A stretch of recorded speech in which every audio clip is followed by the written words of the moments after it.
Hola, ¿cómo están? Yo soy Carol Puentes y les doy la bienvenida al episodio número 13 de Quién está detrás del podcast, La historia de mi vida. Si escucharon el episodio anterior, se darán cuenta que les dejé entrever que en este episodio iba a hablar de alguien muy importante en mi vida, con el que de pronto por cosas de la vida no tengo tantos recuerdos, unos muy puntuales, y que efectivamente es uno de los protagonistas dentro de mi propia historia. Y es mi hermano Andrés. Bueno, para iniciar hablando de él, quiero hablar un poco antes de contarles cualquier cosa, como de las características en cuanto a su forma de ser, características físicas también, y en este caso hablaré también de mi hermano Mauro, y de cómo fue como la dinámica entre la relación que pudimos compartir hasta mi edad de 11 años aproximadamente. Bueno, de mi hermano Andrés les puedo decir que es una persona súper alegre, es demasiado inteligente, es muy sociable, creo que tenemos muchas cosas en común, la verdad.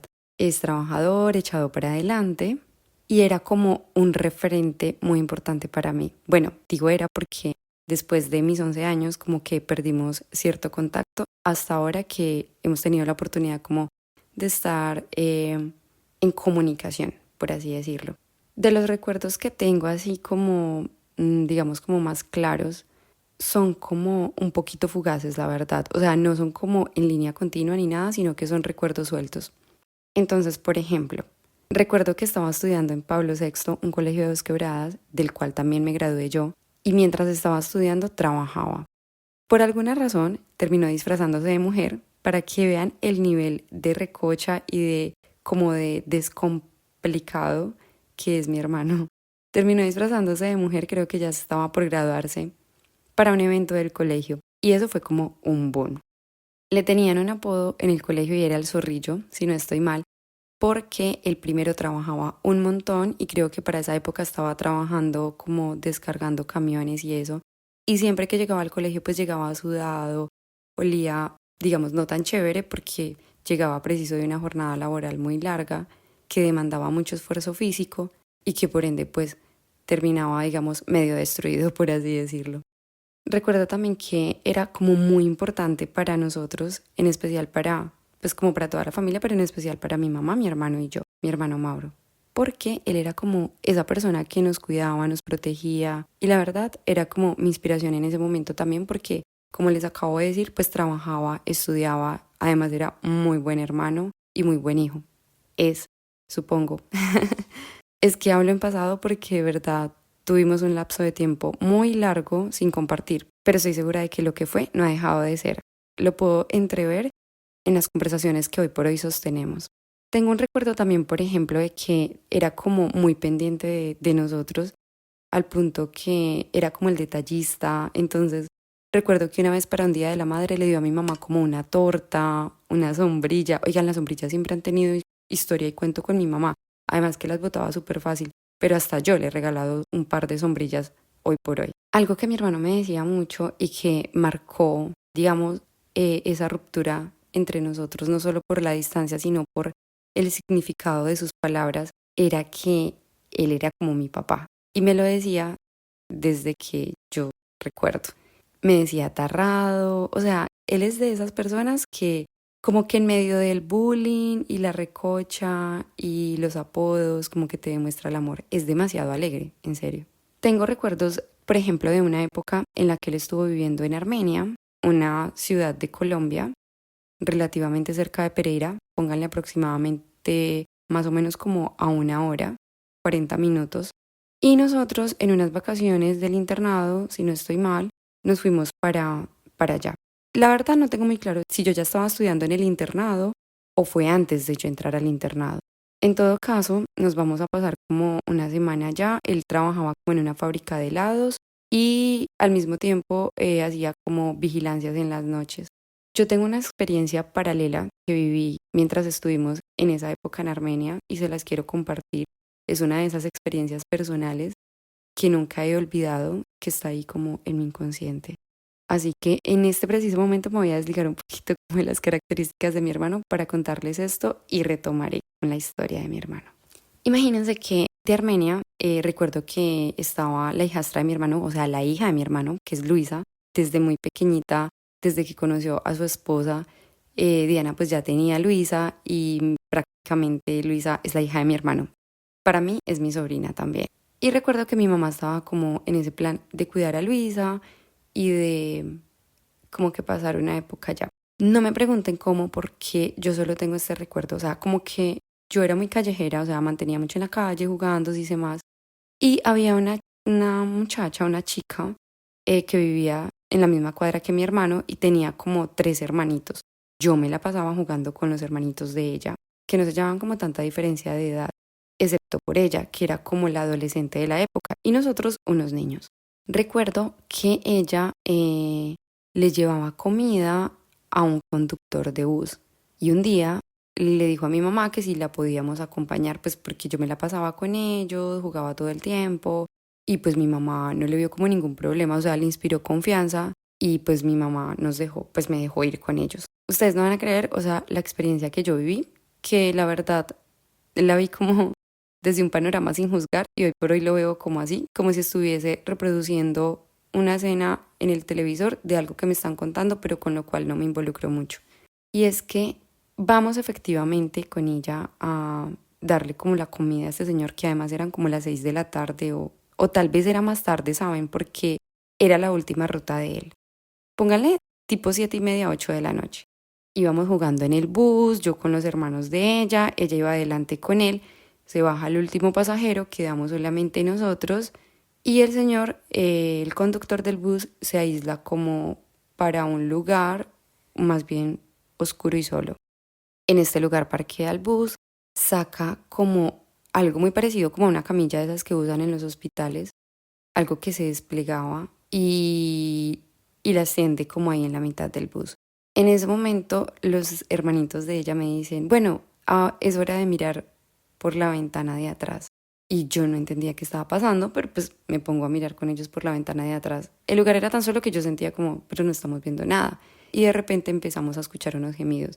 Ellos empiezan a reír y yo volteo a mirar y el conductor del bus con la chica están sosteniendo relaciones sexuales sin quitarse toda la ropa, o sea, solamente como poniendo sus partes íntimas uno dentro del otro y bajándose estrictamente lo necesario sin quitarse todas las prendas. Yo me sorprendo un poco, pero como que, o sea, como que me quedé como decirlo como en blanco, o sea, recuerdo la imagen todo y que nosotros seguimos como jugando, los niños y yo, y que luego pues ellos terminaron sus cosas, él nos deja como relativamente cerca de donde nos habíamos huido y todo como si nada. Yo la verdad no le compartí esta experiencia a mi mamá ni a nadie, es más, es la primera vez que la cuento. Y si bien le he contado muchas cosas a mi mejor amiga, pues como estos son como recuerdos y cosas así, por ejemplo, este tipo de cosas ni mi mejor amiga o mis mejores amigas lo sabían. Se enterarán si escuchan este podcast, por ejemplo. Y quise hacer este paréntesis porque sé que hay muchas personas que me escuchan que tienen hijos o que seguramente también han vivido muchas cosas y nunca las han compartido. Y porque pienso que es importante que sepan que el mundo está lleno de cosas que uno como niño puede estar viendo en menos de lo que cualquier adulto podría pensar. Y que a pesar de que uno es un niño, hay cosas que uno no cuenta. Y que aunque uno no tiene nada que ver, se siente como parte de. Es como si los niños a veces supieran guardar más secretos que los mismos adultos. Y bueno, pues tuve esa experiencia. Retomo pues como lo de mi hermano Andrés. Nosotros estuvimos pues como 8, 15 días, la verdad no sé qué tanto estuvimos allá. Y los otros recuerdos que tengo con mi hermano es que, como les dije al inicio del podcast, muy sociable. Nosotros vivíamos en El Martillo, que es un barrio popular de Dos Quebradas, y ya lo había mencionado antes en este podcast, y vivíamos en una casa esquinera. Resulta que había como una terraza, por así decirlo, que estaba en el último piso. Y recuerdo que él hacía muchas comitivas con los amigos. Comitivas es como que se reúnen, cada quien lleva como algo de comer y preparan algo, pero con una característica en especial, y es que lo hacían como en leña. Recuerdo que ahí se reunían a conversar, como no sé, como a socializar, por así decirlo, pero es un recuerdo vago. Y digamos que estos son como los recuerdos que tengo así como antes de que él entrara a la religión a la cual pertenece actualmente y que le cambió la vida a él y por ende también como las dinámicas de nuestra familia, hablando del núcleo principal que es mi mamá, mi hermano Mauro, él y yo. Seguramente cuando termine este episodio que me pasa un montón y se los quiero confesar, voy a recordar cosas que después digo, ay, eso es como cuando tú tienes una discusión con alguien y terminas la discusión y piensas, ay, debí haber dicho esto, debí haber dicho esto, me acordé de esto, se me olvidó sacar esto en la conversación, sobre todo cuando la discusión es acalorada. Es algo como así, siempre que termino de grabar el podcast me llegan más recuerdos que yo ni sabía que tenía. Pero ya el episodio está grabado, entonces es en plan como que obviamente pues ya no voy a retrocederme de pronto tanto para no aburrirlos. En fin, hay un cambio en la vida de mi hermano y es que él empieza, antes de entrar a la israelita, recuerdo que en una iglesia, no voy a nombrar la iglesia anterior, pero daban como profecías y luego entra pues a la israelita. Entonces siento que él, al igual que mi mamá, estaba como con ese conflicto interno de la religión. Y digo que al igual que mi mamá, porque mi mamá pasó por muchas religiones y por ende, y por yo estar tan chiquita, pues me llevaba con ella. En todo caso, no sé si cuando estaba en la ministerial o cuando ya entró a la iglesia israelita, él estaba como en eso de rebuscarse la vida también. Él fue mascota de bomberos y además fue auxiliar de bomberos. No sé si auxiliar es la palabra correcta, pero estaba en bomberos. Y adicionalmente a eso, por ser un bombero voluntario, pues tenía que buscar la manera de generar ingresos. Sé que le tocó muy difícil, sé que intentó varias cosas y entre esas vender arepas. Para cuando él vendió arepas ahí como en la esquina de una de las casas donde vivía con su esposa y con Luisa, no sé si Manuela ya había nacido, tal vez sí, creo que sí, que es la segunda hija de mi hermano, porque en este momento, o sea, yo hasta ya perdí la cuenta, 6, 7, 8 hijos tal vez, ¿y cuántos nietos? No, o sea, no tengo idea.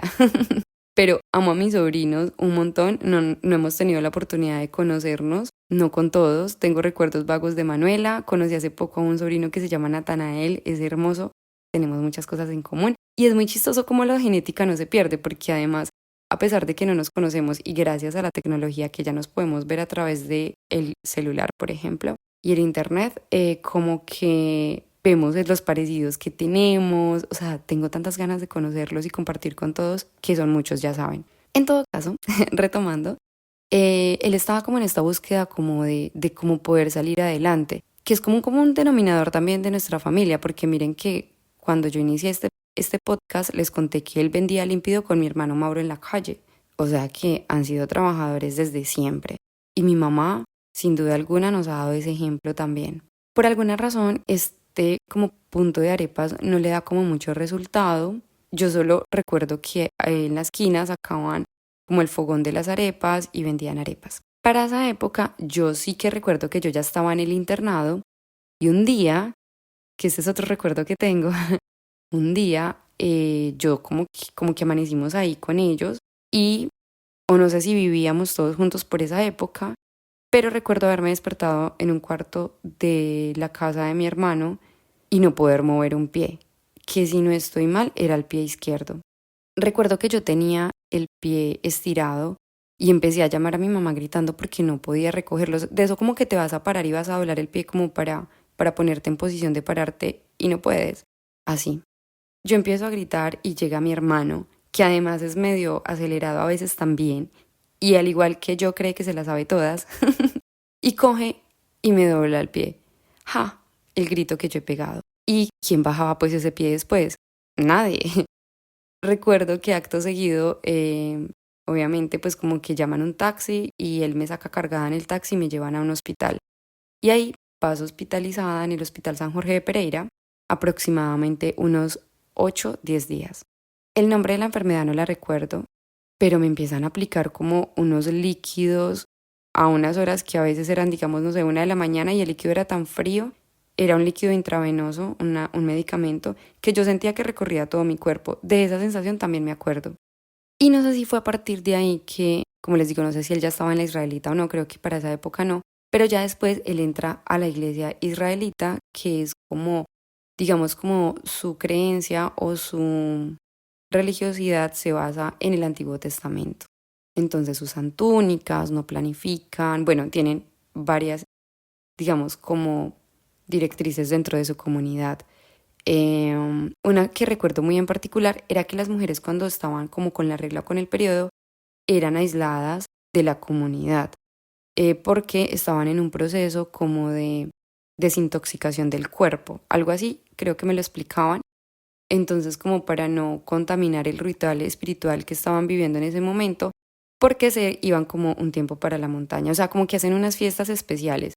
Esto que les estoy contando, espero que no lo juzguen o que piensen, ay, como alguien, no, porque yo creo que cada quien con sus creencias y pienso que eso es lo que le da sentido también a nuestra vida. En definitiva, eso que creemos, eso en lo que enfocamos nuestra energía, es como que lo que nos hace sentir parte de algo y que estamos viviendo una vida con propósito. Entonces, si bien yo no comparto, digamos, este tipo de creencias y la verdad soy muy escéptica de las religiones, las respeto un montón y espero que al ustedes escuchar como esta partecita también lo hagan.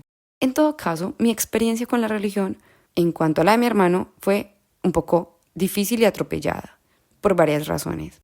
La primera, una vez que estábamos como en esto de que se van para una finca y hacen digamos, sus rituales y todo lo demás, como que a alguien se le metió el diablo, por así decirlo, o sea, como un espíritu, y lo aislaban. Imagínense que el baño al que uno tenía que ir, que además era como de esterilla, de madera, estaba lejos de la parte de la iglesia y de las cabañas en las que uno se quedaba. Vean, ustedes no saben, yo creo que yo iba a perder mi vejiga un día ya, porque después de esa historia y de que tenían un hermano aislado por eso, yo no quería ir al baño sola, ni siquiera yo necesitaba entrar al baño como con tres, mi mamá, mi hermano y quién sabe cuántos más. Vean, yo empecé como con nerviosismo. Y es raro porque justo el día que mi hermano se estaba casando con su esposa, precisamente por la iglesia, también hubo un suceso como muy particular. No lo tengo tan claro, pero era algo también como por ese estilo. Entonces como que mi choque fue fuerte. Adicionalmente a eso no entendía muchas cosas, porque si de la católica no entiendo demasiadas, imagínense de este tipo como de congregaciones que tienen cosas más específicas, que tienen como sus propias metodologías y que no están generalizado, pues más como que me confrontaba. Hoy por hoy no siento ningún tipo de confrontación, simplemente sé que no son mis creencias, no respeto que sean las de otras personas, las de mis sobrinos, las de mi hermano, en fin, pero yo soy muy escéptica en ese sentido. Otro de los choques que tuve con la religión, obviamente, es por el hecho del que aislaran a las mujeres pues en su momento de periodo, porque también me cuestionaba eso. Y miren que era una niña, pero desde pequeña como que de verdad muchas cosas como que no encajaban en mi mente cuando las ponía en contraste con la realidad. Y sin duda alguna la más importante, que siento que a partir de que mi hermano entró a la religión, como que lo perdimos a él. Sé que no tiene nada que ver, sé que son decisiones en la vida y sé que él está escuchando este episodio, ya me lo imagino, que estará pensando con esto, pero sí, o sea, como que fue como que, oiga, esta creencia, esto que él tuvo, lo alejó como, yo lo veía así, como de la realidad y nos robó a mi hermano, porque él se entrega muchísimo pues a la religión en la que está 100% comprometido, algo que tenemos no tan en común. Y en medio también como de una situación económica muy difícil por la que estaba pasando, porque se puso a vender maní en los buses. Mi hermano intentó muchas cosas, yo creo, antes como de considerar también irse. Y es que llegó un punto en el que tuvo como que tomar sus propias decisiones y basado en sus creencias y también como yo pienso que en la situación económica por la que estaba atravesando fue lo que él consideró que era lo más sensato en ese momento y fue irse a vivir al Amazonas, a una montaña que ellos llaman como montaña sagrada y en la cual viven con sus propias reglas y normas, viven de lo que cultivan, lo que, si no estoy mal, como que las ganancias que obtienen también a veces de comercializar los productos que cultivan y siembran, como que las dividen entre toda la comunidad. O sea, la verdad, no estoy como muy segura de esta información, son solamente como cositas sueltas que tengo por ahí y como que veo que mi hermano, pues basado como en estas cosas, como que ve una gran posibilidad de no solamente ir en coherencia con sus creencias, sino también como de resolver un poco esa situación como tan compleja que estaba viviendo. Como les he dicho durante este momento y lo que hace que estoy hablando de mi hermano, él fue como una figura muy importante en mi vida hasta ese momento, hablándole en términos pues como presenciales y de ejemplo a seguir.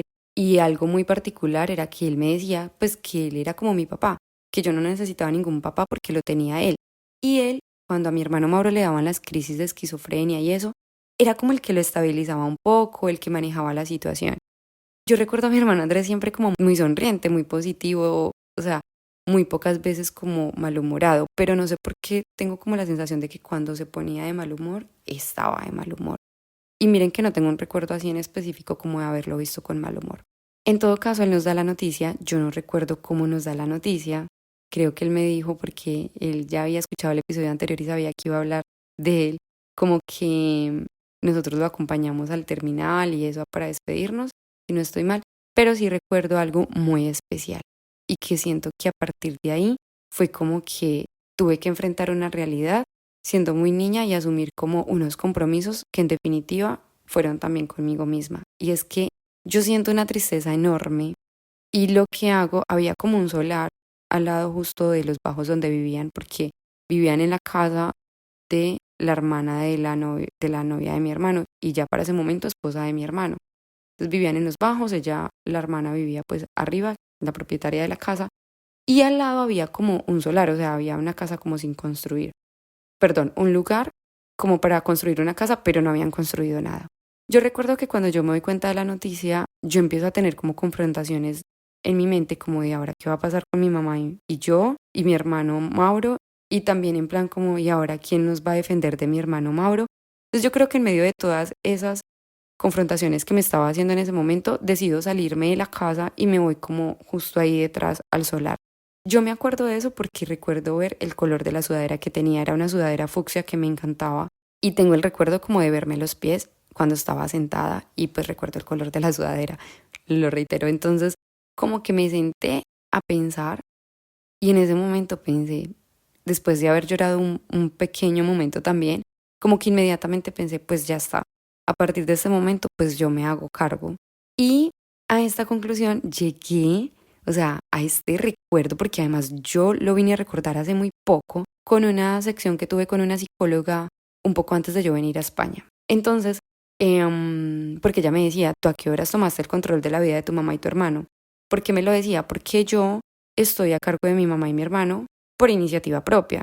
Nadie me lo dijo, nadie me lo pidió, simplemente yo, digamos, como que asumí ese rol de protegerlos, de respaldarlos financieramente y es algo que yo asumí a partir de ese día, de la noticia que mi hermano nos dio. Entonces, recuerdo que yo me fui y pensé, pues nada, de ahora en adelante, pues yo tengo que enfrentar a mi hermano Mauro cuando le den sus crisis y pensé, y no voy a caer en drogas y no voy a caer en alcoholismo porque sentía que si eso pasaba, pues como que no sé por qué lo pensaba así, me da risa ahorita mencionarlo y recordarlo también, pero pensaba como que eso iba a poner en riesgo como nuestra vida y como que, o sea, como que yo me hice cargo, mejor dicho, como dijo la psicóloga, como que tomé el control.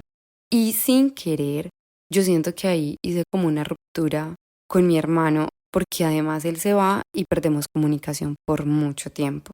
Se va para una montaña en una época en donde en la que allá no habían antenas, a nosotros ni siquiera nos había llegado el internet, en fin, tantas cuestiones que crean como esa brecha y esa separación. Y luego, con el tiempo, yo vuelvo y me veo con mi hermano, ya yo en Bogotá, y él va como, no recuerdo por qué va, y se queda como donde yo estoy. Para ese momento vivía por Suba en Bogotá, pagaba una habitación, y él pasó como 1 o 2 noches conmigo tal vez, y normal, pero yo sentía que ya no era yo como esa niña cariñosa, que lo veía como inalcanzable, como que quería ser como él, como de verdad como un papá. Siento que estaba yo como tal vez enojada, como que él me decía, ay, te amo mucho, te arrado otra vez, y yo como que en vez de alegrarme porque llegó mi hermano, porque me dice que me ama mucho, pensaba dentro de mí, ja, pues cómo puede decirme eso si se fue y nos dejó. Eso era como lo que me pasaba por la mente. Y espero no estarlo haciendo sentir mal con esto porque él sí que escucha los episodios, pero hay que ser muy honestos como con nuestros sentimientos y con lo que pasó, porque además nosotros tuvimos esa conversación tan bien y no sé si él lo recuerda, pero él coge y me dice, porque mi hermano es muy pilo, y me acuerdo que coge y me dice como, o sea, ahí por eso yo entendí como que yo estaba muy enojada con él, pero yo no lo sabía, porque me dice, ¿tiene memoria USB? Y le digo yo, no, no tengo. Para esa época yo trabajaba en un call center, que era la competencia de televentas. Entonces le digo, no, no tengo memoria USB. Y él me dice, si yo que estoy en una montaña, que estoy aislado y tengo memoria USB, usted no tiene eso estando acá en la ciudad, estando, tal me lo decía como en plan, como mija, actualícese porque él es muy recochero y es así, como esas bromas como como que a veces tú no sabes si enojarte o reírte. En todo caso, yo me enojo y le digo, pues tal vez no tengo 2 memorias USB ni una, pero no me he olvidado de mi mamá y mi hermano. O sea, como que indirectamente le hice un reclamo de abandono. Hasta ahí todo normal. Yo me porté un poco como grosera y a la defensiva y él como que lo tomó como, ay, bueno, yo estoy molestando, o sea, como que no se enoje. Y llega el momento de despedirme de él porque de ahí iba para Pereira. Entonces lo acompaño hasta el aeropuerto y estando en el aeropuerto, y esto también lo tengo tan vivido en mi mente, estábamos ahí sentados justo mirando cómo llegaban los aviones y esperando que llegara el de él en una ventana grande que daba de pared a pared, los dos enfrente de la ventana, o sea, no estábamos uno frente al otro, sino frente a la ventana que tenía como panorama la pista de aterrizaje. Y llega un momento en el que no me pregunten por qué, ni cómo, ni de dónde o sea, yo ni siquiera sabía que tenía eso adentro. Y le hago un reclamo, o sea, le digo como, ¿usted para qué me dijo cuando yo era niña que era mi papá si iba a hacer lo mismo que él y me iba a abandonar?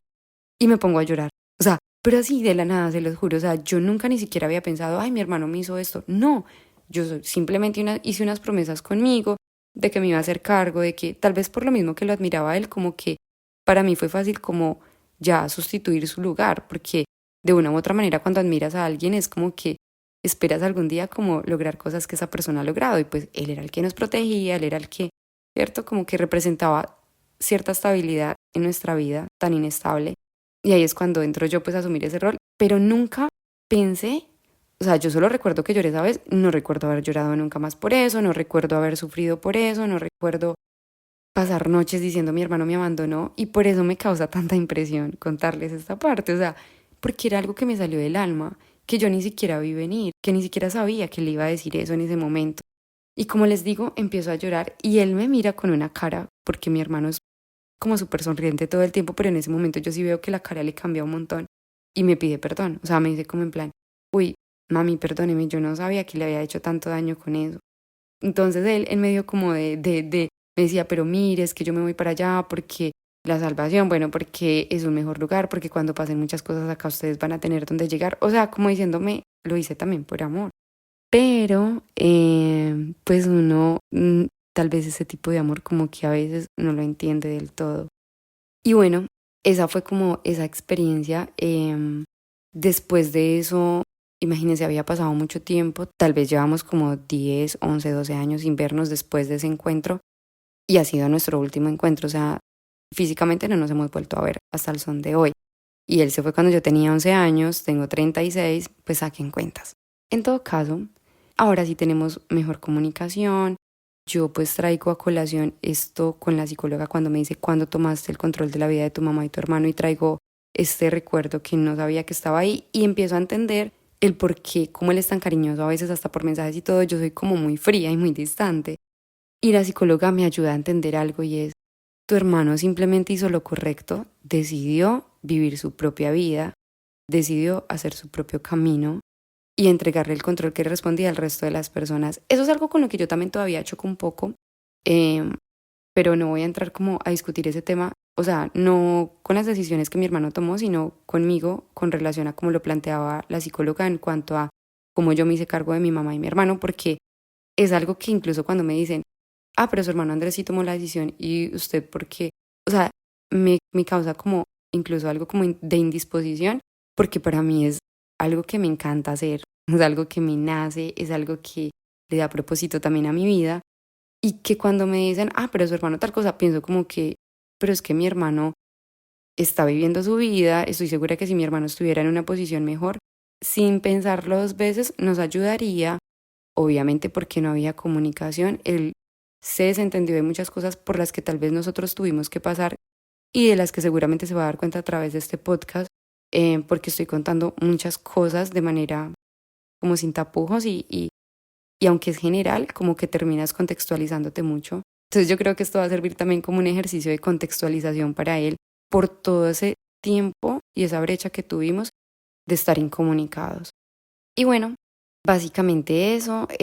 Últimamente pues como que he entendido mejor como la posición de mi hermano, entendí que habían cosas que yo tenía en mi interior por sanar con él y es un proceso que estoy haciendo como en plan, amo mucho a mi hermano pero me cuesta a veces como demostrárselo y expresárselo y bueno, como que es un proceso. Igual tengo muchas ganas de ir, de compartir con mis sobrinos, de compartir con él, o sea, no quiero que esto suene como a reproche porque no lo es, simplemente es como algo en lo que yo tengo que trabajar un poco y nada, que él sepa que estamos súper bien, él ya lo sabe, pero que yo estoy segura de que si él tuviera las posibilidades económicas, al igual que yo me hice cargo de la situación de mi mamá y de mi hermano, él sin pensarlo lo hubiese hecho, pero imagínense el trabajo también que ha hecho. Ni mi hermano Mauro ni yo tenemos hijos y él ha hecho crecer nuestra generación. Ahora somos una gran familia gracias a él. Y pues si hasta este momento no hemos podido compartir, esperamos que podamos hacerlo en algún momento y le agradecemos, y lo digo en nombre de mi mamá y de mi hermano Mauro también, que nos haya dado esos sobrinos, en el caso de mi mamá, esos nietos tan divinos, tan espectaculares y que tienen unos talentos, porque oigan, ustedes no se imaginan lo talentosos que son mis sobrinos. O sea, no es por nada, pero mejor dicho, no me quiero perder de eso. Por eso tengo como tanta ilusión y tantas ganas de en algún momento ir a visitarlos, porque es más fácil que vaya yo a llevarme todo ese combo para Pereira. Y bueno, pues nada, hasta aquí este episodio.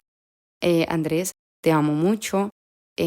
Gracias por escuchar el podcast. Además que lo valoro un montón porque él está en una montaña, tiene que ir a conectarse como cerca a una antena para poderlos escuchar. Y nada, que te admiro mucho porque a pesar de estar en un lugar como tan de difícil acceso como a la tecnología, tú la das toda. Desde niña ha sido un ejemplo para mí y yo pienso que lo sigue siendo en muchísimos aspectos. Y bueno, a ustedes que me acompañaron en este episodio, hablándoles de mi hermano Andrés, muchísimas gracias. A los que siguen conmigo en este viaje, montados en esta locura de contar la historia de mi vida. Un abrazo para todos y nos escuchamos el miércoles con Hablando por Hablar. Hasta la próxima.